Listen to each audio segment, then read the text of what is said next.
ಈ ದೇಶದ ಸಮಸ್ಯೆ ಪರಿಹಾರ ಮಾಡುವಂತ ಕೆಲಸ, ಪರಿಹಾರ ಮಾಡುವಂತ ಶಕ್ತಿ ಯುವ ಜನತೆಯ ಕೈಯಲ್ಲಿದೆ. ಯುವಕ ಯುವತಿಯರು ಯಾರಿದ್ದೀರಿ ನಿಮ್ಮ ಕೈಯಲ್ಲಿದೆ ಅನ್ನುವಂಥದ್ದು ಅವರ ಪ್ರಬಲವಾದ ನಂಬಿಕೆ. ಹಾಗಾಗಿ ಒಂದು ರಾಷ್ಟ್ರವನ್ನು ಕಟ್ಟಬೇಕಾದ್ರೆ ಕ್ಯಾರೆಕ್ಟರ್ ಬಿಲ್ಡಿಂಗ್ ಬಹಳ ಮುಖ್ಯ. ಕ್ಯಾರೆಕ್ಟರ್ ಬಿಲ್ಡಿಂಗ್ ಅಂತ ಗೊತ್ತಾಗಿರ್ತದೆ ನಿಮಗೆ. ನಿಮ್ಮಲ್ಲಿರುವಂತಹ ಕ್ಯಾರೆಕ್ಟರ್ ಇದೆ, ಅದನ್ನ ಗಟ್ಟಿ ಮಾಡುವಂತಹ ಕೆಲಸ ಇದೆ. ಅದು ಮಾಡಿದರೆ ಮಾತ್ರ ಯುವಕರನ್ನ ತಯಾರು ಮಾಡಬಹುದು. ಮುಂದಿನ ಪೀಳಿಗೆ, ದೇಶದ ಪರವಾಗಿ ಯೋಚನೆ ಮಾಡುವಂತ ಪೀಳಿಗೆ ತಯಾರು ಮಾಡಬಹುದು ಅಂತ ಯೋಚನೆ ಅವರದ್ದಿತ್ತು. ಅದರ ಭಾಗವಾಗಿ ಯುವಕರು ತಪ್ಪು ದಾರಿಗೆ ಹೋಗಬಾರದು. ಯುವಕರು ಸರಿದಾರಿಯಲ್ಲಿ ಹೋದ್ರೆ ಮಾತ್ರ ದೇಶ ಕಟ್ಟಲಿಕ್ಕೆ ಸಾಧ್ಯ. ದೇಶ ಸಮಾಜವನ್ನ ಕಟ್ಟಬೇಕಂತ ನಿಮ್ಮಂತ ಯುವಕರ ತಂಡ ನೀವ್ಯಾರಲ್ಲಿ ಕೂತಿದ್ರಿ, ಈಗ ನೀವು ಒಂದು ವೇಳೆ ದಾರಿ ತಪ್ಪಿದ್ರೆ ಏನಾಗ್ತದೆ? 300-400 ಜನ ಇರ್ತಿಲ್ಲ, 300-400 ಜನ ಸಹ ಯೋಚನೆ ಮಾಡಿ ಒಂದ್ಸತಿ ದಾರಿ ತಪ್ಪಿದ್ರು. ದಾರಿ ತಪ್ಪಿದ್ರೆ ಏನೋ ಒಂದು ಕೆಟ್ಟ ಕೆಟ್ಟ ವ್ಯವಸ್ಥೆಯಲ್ಲಿ ಸಿಲುಕಿ ನಿಮ್ಮ ಜೀವನ ಹೇಗೂ ಸಹ ಆಯ್ತು, ಬೇರೆಯವರ ಜೀವನ ಸಹ ಹಾಳಾಗ್ತದೆ. ಆಗ ದೇಶ ಸಮಾಜದ ಪರಿಸ್ಥಿತಿ ಏನಾಗ್ತದೆ? ಸ್ವಲ್ಪ ಯೋಚನೆ ಮಾಡಿ, ಏನಾಗ್ಬೋದು ಒಂದು ವೇಳೆ ಆ ರೀತಿಯ ಪರಿಸ್ಥಿತಿ ಬಂದ್ರೆ. ಈಗ ನಾನು ಹಿಂದೆ ML ಆಗಕ್ಕಿಂತ ಮುಂಚೆ ಪ್ರೊಫೆಸರ್ ಆಗಿ ಕೆಲಸ ಮಾಡ್ತೇನೆ KG ಹಾಸ್ಪಿಟಲ್. ಸ್ಟೂಡೆಂಟ್ಸ್ ಅನ್ನ ಯಾವಾಗ ಮಾತಾಡ್ತಾ ಇದ್ದೇವೆ, ಸ್ಟೂಡೆಂಟ್ಸ್ ಕೌನ್ಸಿಲಿಂಗ್ ಇರ್ಬೋದು, ಸಮಸ್ಯೆ ಇರ್ಬೋದು, ಇದೆಲ್ಲ ಅವರನ್ನ ಮಾತಾಡಿಸುವಂತ ಕೆಲಸ ಆಗ್ತಾನೆ ಇರ್ತದೆ. ಅದೆಲ್ಲ degree college students. Most difficult ಈ ಭಾಷಣ ಮಾಡಲಿಕ್ಕೆ ಮಸ್ತ್ ತುಂಬಾ ಕಷ್ಟ ಅಂತ ಹೇಳಿದ್ರೆ ನಿಮ್ಮಂತ ಯುವಕ ಯುವತಿಯರನ್ನು ಎದುರು ಕೂಡಿಸಿ ಮಾತನಾಡುವಷ್ಟು ಡಿಫಿಕಲ್ಟ್ ಭಾಷಣ ಮತ್ತೊಂದಿಲ್ಲ. ನಾವು ಬೇಕಾದ್ರೆ ನನ್ನಷ್ಟಿಗೆ ಮಾತಾಡ್ತಾ ಹೋಗ್ಬೋದು, ಅರ್ಧ ಗಂಟೆಯಲ್ಲಿ ಮುಗಿಸಿ ಅಥವಾ 1/4 ಗಂಟೆಯಲ್ಲಿ ಮುಗಿಸಿ ಹೋಗೋಣ, ನನ್ನ ಕೆಲಸ ಆಯ್ತಂತ. ನೀವು ಇಲ್ಲಿಂದ ಹೋಗುವಾಗ something college take away home. ನೀವು ಇಲ್ಲಿ ಬಂದು ಇಷ್ಟೊತ್ತು ಕೂತು 1 ಗಂಟೆ ಕೂತ್ಕೊಳ್ತೀವಿ. 1 ಗಂಟೆ ನಿಮ್ಮ ಜೀವನದ ಸಮಯ ಖಾಲಿ ಆಗ್ತದೆ. ಏನು ಉಪಯೋಗ? There should be some take away. ಮನೆಗೆ ಹೋಗುವಾಗ ಏನೋ ಒಂದು ಟೇಕ್ ಅವೇ ಇರೋದು. ಏನ್ ಸಿಕ್ಕಿದೆ ನಿಮ್ಗೆ ಇದರಲ್ಲಿ, ಈ ಕಾರ್ಯಕ್ರಮದಲ್ಲಿ ಅನ್ನುವಂಥದ್ದು ಬಹಳ ಮುಖ್ಯ. ಯಾಕೆ ಇದು ಕಷ್ಟ ಅಂತ ನಾನು ಯಾಕೆ ಹೇಳ್ತೇನೆ ಅಂತ ಹೇಳಿದ್ರೆ, ನಿಮ್ಮ ಮನಸ್ಸು ಏನಿದೆ ಈ ಪ್ರಾಯದಲ್ಲಿ ನಿಮ್ಮ ಮನಸ್ಸು ಜಿಂಕೆ ರೀತಿಯಲ್ಲಿ ಇರ್ತದೆ. ಟಕ್ಕ ಟಕ್ಕ ಟಕ್ಕ ಟಕ್ಕ ಆಚೆ ಓಡಾಡ್ತಾನೆ ಹಾರಾಡ್ತಾನೆ ಇರ್ತದೆ. ನಾನು ನೋಡುವಾಗ ಸಹ ಗೊತ್ತಾಗ್ತದೆ. ಚೂರು ನಾನು ತಪ್ಪಿದ್ರೆ ನೀವು ಒಂದೇ ನಿದ್ರಾದೇವಿಯ ವಶಕ್ಕೆ ಹೋಗಿಬಿಡ್ತೀರಿ, ಇಲ್ಲದಿದ್ರೆ ಮತ್ತೆ ಯಾವುದೋ ಕನಸನ್ನು ಹೋಗಿಬಿಡ್ತೀವಿ. ಇದು ನಾರ್ಮಲ್, ಇದು ಅಬ್ನಾರ್ಮಲ್ ಅಲ್ಲ, ನಾರ್ಮಲ್. ಆ time students can be attentive is Max 45 minutes. 45 ನಿಮಿಷಗಳಿಂದ ಜಾಸ್ತಿ ನಾನು ಒಂದು ವೇಳೆ ನಿಮ್ಮನ್ನ ಹೊರಲಿಕ್ಕೆ ಶುರು ಮಾಡಿದ್ರೆ ನೀವು ನಿದ್ರೆ ಹೋಗೋದು ಗ್ಯಾರಂಟಿ. ಹಾಗಾಗಿ ಆದಷ್ಟು ಸೂಕ್ಷ್ಮವಾಗಿ ಬೇಗ ನಾನು ಏನು ಯೋಚನೆ ಮಾಡಿದ್ದೇನೆ, ಏನು ನಿಮಗೆ ತಿಳಿಸ್ಬೇಕನ್ನೋದ ಒಂದು ಕಾರ್ಯಕ್ರಮಕ್ಕೆ ಬಂದಿದ್ದೇನೆ, ಅದನ್ನು ಮುಗಿಸುವಂತ ಕೆಲಸ ಮಾಡ್ತೇನೆ. ಮೊದಲನೇದಾಗಿ ನಾನು ನಿಮ್ಮ ಮುಂದೆ ಒಬ್ಬ ML ಆಗಿ ನಾನು ಭಾಷಣ ಮಾಡಲಿಕ್ಕೆ ಬರಲಿಲ್ಲ, ವಿಷಯವನ್ನು ಹೇಳಲಿಕ್ಕೆ ಬರಲಿಲ್ಲ. ಕ್ಲಾರಿಟಿ ಇದೆ ಅದರಲ್ಲಿ. ML ಪೊಲಿಟಿಕ್ಸ್ ಏನೂ ಸಹ ಇದೆ ಇದರಲ್ಲಿ. ನನ್ನ ಫರ್ಮ್ ಬಿಲೀಫ್ ಏನಂತ ಹೇಳಿದ್ರೆ, ಮುಂದಿನ ಸಮಾಜವನ್ನು ನಡೆಸಬಲ್ಲಂತ, ಕಾಪಾಡಬಲ್ಲಂತ, ದೇಶವನ್ನು ರಕ್ಷಿಸಬಲ್ಲಂತ ಶಕ್ತಿ ಈ ಕ್ಲಾಸ್ ರೂಮ್ ನಲ್ಲಿ ಕುಳಿತಿರುವಂತ, ಈ ಹಾಲ್ ನಲ್ಲಿ ಕುಳಿತಿರುವಂತ ಯುವಕರ ಯುವತಿಯರ ತಂಡ ಏನಿದೆ ನಿಮ್ ಕೈಯಲ್ಲಿದೆ. ನನ್ನ ಪ್ರಬಲವಾದ ನಂಬಿಕೆ, ಈ ನಂಬಿಕೆ ಉಳ್ಳಂತ ಒಬ್ಬ ವ್ಯಕ್ತಿಯಾಗಿ ನಿಮ್ಮ ಮುಂದಿರ್ತಿದ್ದೇನೆ. ML ಮತ್ತೊಂದು ಇದೊಂದು ಬ್ಯಾನರ್ ಹಾಕಿದ್ದಾರೆ, ಅದು ಬೇರೆ ವಿಷಯ. ಮಾತಾಡ್ಲಿಕ್ಕೆ ಬಂದ ಬ್ಯಾನರ್ ಹಾಕಿರ್ಬೋದು. ನಾನು ಇಲ್ಲಿ ಮಾತಾಡ್ಬೇಕಾದ್ರೆ ನಿಮಗೆ ಆದಷ್ಟು ಸೂಕ್ಷ್ಮವಾಗಿ ನಿಮಗೆ ಬೋರ್ ಆಗದಂತ ರೀತಿಯಲ್ಲಿ ಕೆಲವು ವಿಷಯಗಳನ್ನು ಮುಂದಿಡುವಂತ ಪ್ರಯತ್ನವನ್ನು ಮಾಡ್ತೇನೆ. Mainly I will be talking about drug addiction. Drug addiction ಮೊದಲು ನಿಮಗೆ ಡ್ರಗ್ಸ್ ಬಗ್ಗೆ ಗೊತ್ತಿರಬೇಕು. Knowledge is very important. ನಿಮ್ಗೆ ನಾಲೆಜ್ ಇಲ್ಲದಿದ್ರೆ, ಡ್ರಗ್ಸ್ ಬಗ್ಗೆ ವಿಷಯನೇ ಗೊತ್ತಿಲ್ಲದಿದ್ರೆ, ಯಾರೋ ಒಬ್ಬ ಫ್ರೆಂಡ್ ಇರ್ಬೋದು ಅಥವಾ ಯಾರೋ ಒಬ್ಬ ವ್ಯಕ್ತಿ ಇರ್ಬೋದು, ನಿಮ್ಗೆ ಡ್ರಗ್ಸ್ ಅನ್ನು ಇಂಟ್ರೊಡ್ಯೂಸ್ ಮಾಡಿದಾಗ ಅದರ ಕೆಟ್ಟ ಹಾಳು ವಿಷಯಗಳ ಬಗ್ಗೆ ನಿಮ್ಗೆ ಗೊತ್ತಿರುವುದಿಲ್ಲ. ಯಾಕಂದ್ರೆ ನಿಮ್ಗೆ ಅದರ ನಾಲೆಜ್ ಇರೋದಿಲ್ಲ. ಬಂದು ಹೇಳ್ತಾರೆ, ಅಂತ ದಿಪ್ಲ ಇಂಥ ಬೈಪ್ಲ. ನೀವು ಡ್ರಗ್ಸ್ ಅಂತ ಕೂಡಲೇ ಪಿಕ್ಚರ್ ಅಲ್ಲಿ ಸೋಷಿಯಲ್ ಮೀಡಿಯಾದಲ್ಲಿ ನೋಡ್ತೀರಿ. ಅದು ಮಾತ್ರ ಡ್ರಗ್ಸ್ ಅಲ್ಲ, ಸಿಗರೇಟ್ ಅಂತ ಹಿಡಿದು ಅಡಿಕ್ಷನ್ ಏನ್ ಮಾಡ್ತದೆ, ಸಿಗರೇಟು, ಆಲ್ಕೋಹಾಲ್ ಎಲ್ಲದೂ ಇದರಲ್ಲಿ ಭಾಗಿಯಾಗಿರ್ತದೆ ಡ್ರಗ್ಸ್ ಅಲ್ಲಿ. ನಾನು ಭಾಷಣ ಮಾಡುವಾಗ ನೋಟ್ಸ್ ಮಾಡೋದಿಲ್ಲ ನಾನು ಹೆಚ್ಚಾಗಿ, ಅಂದ್ರೆ ಕರೆಕ್ಟಾಗಿ ಸಬ್ಜೆಕ್ಟ್ ಅಂತ ಸ್ಟಡಿ ಮಾಡಿ ಬರ್ತೇನೆ. ಆದರೆ ಈ ಮಕ್ಕಳಿಗೆ ಸ್ಟೂಡೆಂಟ್ಸ್ ಹೇಳುವಂಥ ಸಮಯದಲ್ಲಿ ನೀವು ನಾವೇನು ಮಾತಾಡುವಾಗ ಅಲ್ಲಿ ಗೂಗಲ್ ಮಾಡ್ತೀರಿ, ನೀವು ಯಾರಾದ್ರೂ ಕೂತ್ಕೊಂಡು ತಪ್ಪುಕೊಂಡೆಲ್ಲ ಅಂತ ಹೇಳಿದ್ರು ಕಷ್ಟ. ಆಗ ಎಲ್ಲೂ ಸಹ ತಪ್ಪಿ ಹೋಗಬಾರ್ದು ಅನ್ನೋಂಥ ಕಾರಣಕ್ಕೆ ನೋಟ್ಸ್ ಮಾಡಿದ್ದೇನೆ. ಯಾಕಂತಂದ್ರೆ ಒಂದು ವೇಳೆ ಸೈಂಟಿಫಿಕ್, ನಾನೀಗ ಕ್ಲಾಸಸ್ ತೆಗೆದು ತುಂಬಾ ಕಮ್ಮಿ ಆಗಿದೆ, ಕೆಲವು ಸೈಂಟಿಫಿಕಲಿ ಕೆಲವು ಏನೆಲ್ಲ ಪ್ರೂವ್ ಆಗಿದೆ ಅದನ್ನೆಲ್ಲ ಕೆಲವು ಸತಿ ಸಿಂಥೆಟಿಕ್ ಡ್ರಗ್ಸ್ ಇರ್ಬೋದು ಎಲ್ಲ ಹೆಸರು ನೆನಪು ಹೋಗ್ತದೆ. ಅದಕ್ಕೋಸ್ಕರ ಬರ್ಕೊಂಡ್ಬಂದಿದ್ದೆ, ನಿಮಗೆ ಹೇಳ್ತೇನೆ ಏನೇನು ವಿಷಯ. ಮೊದಲು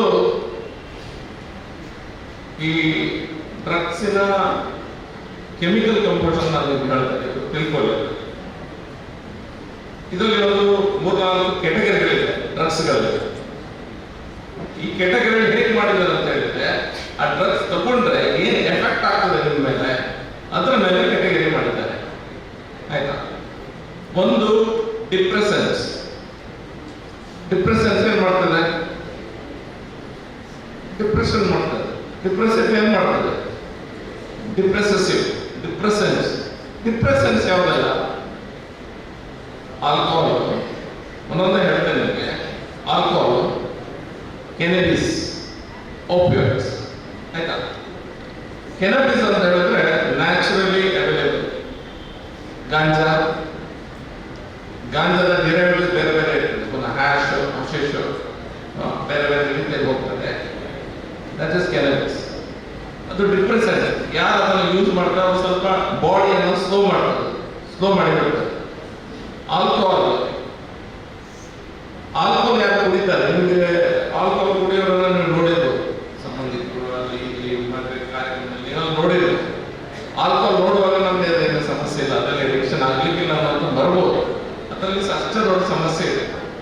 ಆಲ್ಕೋಹಾಲ್ ಯಾರು ತಗೊಳ್ತಾರೆ, ಡಿಪ್ರೆಸೆನ್ಸ್ ಅಪೋಸಿಷನ್ ಏನು? ಅಪೋಸಿಟ್ ಆಫ್ ಡಿಪ್ರೆಸೆಂಟ್ ಗೊತ್ತಾ? opposite of depressant word is opposite.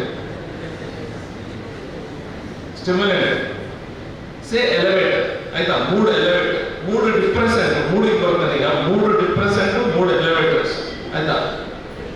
Alcohol ಏನ್ ಮಾಡ್ತಾರೆ ಅಂತಂದ್ರೆ, ನೀವು ಯಾರು ಆಲ್ಕೋಹಾಲ್ ತಗೊಳ್ತಾರೆ ಅವರಿಗೆ ಫಸ್ಟಿಗೆ ಅದು ಸ್ವಲ್ಪ ಮೂಡ್ ಎಲಿವೇಶನ್ ಮಾಡ್ತಾರೆ.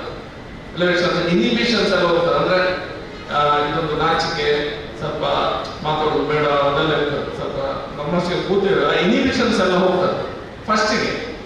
ಆಲ್ಕೋಹಾಲ್ ಸ್ವಲ್ಪ ನೆಕ್ಸ್ಟ್ ಆದ ನಂತರ ಅದು ಡಿಪ್ರೆಸೆಂಟ್, ಪುನಃ ನಿಮ್ಮನ್ನ ಬಾಡಿಯನ್ನು ಸ್ಲೋ ಮಾಡ್ತದೆ, ನಡಿಲಿಕ್ಕೆ ಆಗೋದಿಲ್ಲ, ತೂರಾಡೋದೆಲ್ಲ ನೋಡಿರ್ಬೋದು ಪಿಕ್ಚರ್ ಅಲ್ಲಿ ಎಲ್ಲ.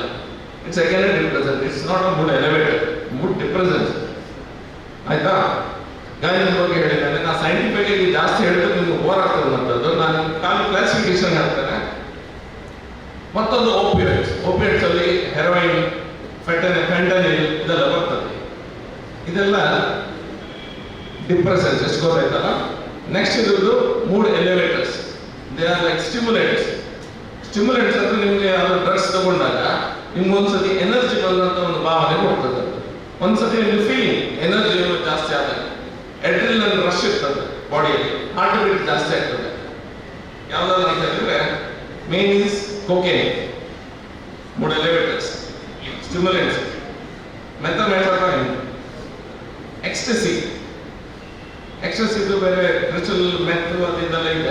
ಜಸ್ಟ್ ನಿಮ್ಗೆ ಗೊತ್ತಿದೆ. ಇದೇನ್ ಮಾಡ್ತದೆ ಅಂತ ಹೇಳಿದ್ರೆ ನಿಮ್ಗೊಂದು ಮೂಡ್ ಎಲಿವೇಟ್ ಮಾಡ್ತದೆ, ಎನರ್ಜಿ ರಶ್ ಆಗ್ತದೆ, ಎಲ್ಲೋ ಒಂದ್ ಕಡೆ ಒಂದು ಯುಫೋರಿಯಾ ರೀತಿಯಲ್ಲಿ ಏನೋ ಒಂದು ರೀತಿಯ ಭಾವನೆ ಅದೆಲ್ಲ ಬರ್ಲಿಕ್ಕೆ ಸಾಕ್ತದೆ. ಸ್ಪೈಕ್ ಇದು ಹಾರ್ಟ್ ರೇಟ್ ಪಡ ಹೊಡಿಲಿಕ್ಕೆ ಸ್ಟಾರ್ಟ್ ಆಗ್ತದೆ, ಅಡ್ರಿನಲಿನ್ ರಶ್ ಆಗ್ತದೆ. ಎಷ್ಟು ಜನ ಇದು ಓವರ್ಡೋಸ್ ಆದ ಕೂಡಲೇ ಫಿನಿಶ್, ಅಲ್ಲೇ ಮತ್ತೇನು ಮಾತಾಡ್ಲಿಕ್ಕಿಲ್ಲ. ನಿಮ್ಗೆ ಗೊತ್ತಿರೋದಿಲ್ಲ ಅದು ಎಷ್ಟು ಕಡಿಮೆ ಎಷ್ಟು ಜಾಸ್ತಿ ಅಂತ. ಒಬ್ಬೊಬ್ಬರಿಗೆ ಬೇರೆ ಬೇರೆ ರೀತಿಯಲ್ಲಿ ಇರ್ತದೆ. ಒಬ್ಬ 1 ಗ್ರಾಮ್ ತಗೊಂಡು ಓವರ್ಡೋಸ್ ಆಗೋದು, ಮತ್ತೊಮ್ಮೆ 5 ಗ್ರಾಮ್ ತಗೊಂಡು ಓವರ್ಡೋಸ್ ಆಗೋದು. So you will die on the spot. ಇದು ಯಾರಿಗೂ ಗೊತ್ತಿರಲಿಲ್ಲ, ಡ್ರಗ್ ಡೀಲರ್ಸ್ ಹೇಳುವುದಿಲ್ಲ, ಏನಾಗುದಿಲ್ಲ, ಸ್ವಲ್ಪ ತಟ್ಟೆ ಅಂತ ಮಾರ್ತಾನೆ ಇರ್ತಾರೆ. ಮತ್ತೊಂದು you have something called as hallucinogens. Hallucinogens ಏನಂತ ಹೇಳಿದ್ರೆ, ನೀವು ಅದನ್ನು ತಗೊಂಡಾಗ 2 ಕೊಡ್ತೇವೆ, ಒಂದು LSD ಮತ್ತು ಕೆಟಾಮಿನ್, ಆಯ್ತಾ. ಏನ್ ಮಾಡ್ತಾರೆ ಅಂತ ಹೇಳಿದ್ರೆ, ನೀವು ಹ್ಯಾಲೋಜನ್ಸ್ ಅನ್ನು ತಗೊಂಡ್ಕೊಂಡ್ರೆ ನಿಮ್ಮ ಸತ್ಯ ಏನಿದೆ, ನೀವೇನ್ ನೋಡ್ತಾ ಇದ್ದೀರಿ ಆ ಸತ್ಯ ಪಿಕ್ಚರ್ ಅನ್ನ ಚೇಂಜ್ ಮಾಡ್ತಾರೆ. ನೀವು ನೋಡ್ತಿರುವಂತ ಪಿಕ್ಚರ್ ಅನ್ನ ಚೇಂಜ್ ಮಾಡ್ತಾರೆ. ನೀವು ಯಾರಾದರೂ ಈಗ ಕೂತಿದ್ದು ನೋಡಿದ್ರೆ ನೀವು ಬೇರೆಯವರೇ ಬರ್ತಾರೆ, ನಿಮ್ಮ ಮನಸ್ಸಲ್ಲಿ ಏನಿದೆ ಅದೇ ಏನೆಲ್ಲ ಬರ್ತದೆ. ನಿಮ್ಮ ಬಿಲ್ಡಿಂಗ್ಗೆ ಬೇರೆ ಟೈಪ್ ತೋರ್ಬೋದು, ನಿಮ್ಮ ಯೂನಿಫಾರ್ಮ್ ಚೇಂಜ್ ಆಗ್ಬೋದು. ಆ ರೀತಿಯ ಒಂದು ಹ್ಯಾಲ್ಯುಸಿನೇಷನ್, ಸತ್ಯವನ್ನ ಮಾರ್ಪಾಡು ಮಾಡುವಂತ ಶಕ್ತಿ ಹ್ಯಾಲ್ಯುಸಿನೋಜನ್ಸ್ಗೆ ಇರ್ತದೆ. ನಾನು ಹೇಳಿದಂತ LSD ಕೆಟಮೈನ್ ಏನೆಲ್ಲ ಇರ್ತದೆ ಇದೆಲ್ಲ ಸ್ಪೈಕ್ ಮಾಡ್ತದೆ. ಇದನ್ನೆಲ್ಲ ನಿಮ್ಗೆ ಏನಾಗುತ್ತೆ, ಸ್ವಲ್ಪ ಕನ್ಫ್ಯೂಷನ್ ಕ್ರಿಯೇಟ್ ಆಗ್ತದೆ. ನೀವು ನೋಡಿರುವಂತ ಸತ್ಯ ಬೇರೆ, ನೀವು ಇರುವಂತ ಜಾಗ ಬೇರೆ, ಕ್ಲಾಸ್ ರೂಮ್ ಅಲ್ಲಿ ಇದ್ರಿ ಬೇರೆ ರೀತಿಯ ಭಾವನೆ ಬರ್ತದೆ, ಬೇರೆ ರೀತಿಯ ಒಂದು ವ್ಯವಸ್ಥೆ ಹೋಗ್ತಾರೆ. ಲಾಂಗ್ ಟರ್ಮ್ ಆದಾಗ ನಿಮಗೆ ಮೆಂಟಲ್ ಪ್ರಾಬ್ಲಮ್ ಸ್ಟಾರ್ಟ್ ಆಗ್ತದೆ. ಮೆಂಟಲ್ ಪ್ರಾಬ್ಲಮ್ಸ್ ಅದು ಸೀದಾ ಹುಚ್ಚಿಡ್ತದೆ ಅಷ್ಟೇ. ಸಿಂಪಲ್ ಆಗಿ ಹೇಳೋದಾದ್ರೆ ನಿಮ್ಗೆ ಮುಂದೆ ಹುಚ್ಚಿಡ್ತದೆ. ಈಗ ನಿಮ್ಮ ಭಾವನೆ ಏನಿರ್ತದೆ, ನಾನೀಗ ಹೇಳುವಾಗ ಅದೆಲ್ಲ ನಾವೆಲ್ಲ ಮಾಡೋದಿಲ್ಲ, ಕರೆಕ್ಟಾ? ಮೈಂಡ್ ಅಲ್ಲಿದೆ ಅಲ್ಲ, ಇದೆಲ್ಲ ನಾವು ಮಾಡೋದಿಲ್ಲ, ಡ್ರಗ್ಸಿನ ವಿಷಯಕ್ಕೆ ನಾವು ಹೋಗುವುದಿಲ್ಲ ಅನ್ನೋದು ಇರ್ತದೆ, ಸರಿಯಾದ ಭಾವನೆ. ಹಾಗಾದ್ರೆ ಎಷ್ಟು ಜನ ಮಕ್ಕಳು ಇನ್ನೂ ಸಹ ಡ್ರಗ್ಸ್ ತಗೊಳ್ಳುವಂತ ನಿಮ್ಮ ಏಜ್ ಗ್ರೂಪ್ ಅಲ್ಲಿ ಸ್ಟಾರ್ಟ್ ಆಗ್ತದೆ? ಯಾಕೆ ಗೊತ್ತಾ? ನೀವು SLC ವರೆಗೆ ಒಂದು ರೀತಿಯ ಅಟ್ಮಾಸ್ಫಿಯರ್ ಅಲ್ಲಿ ಇರ್ತೀರಿ. ಯಾವ atmosphere?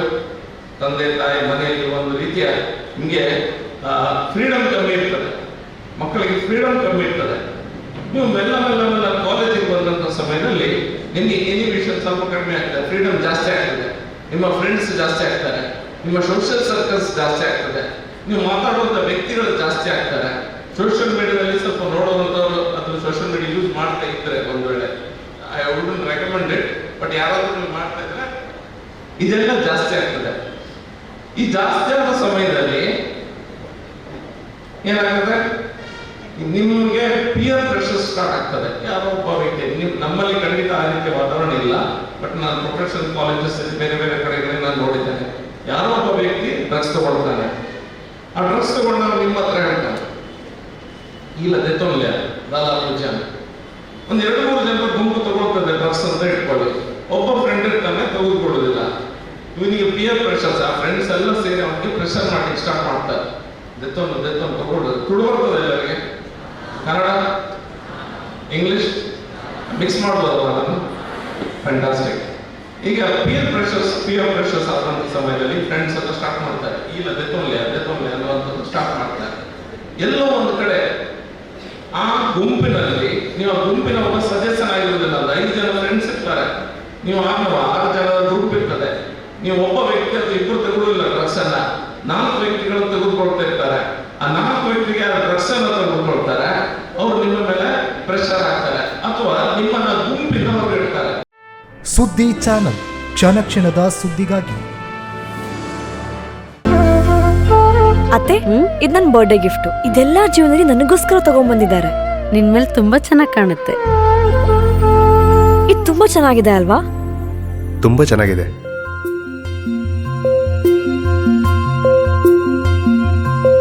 It will look really good on you. Amma? Huh? Mother is always son's first love.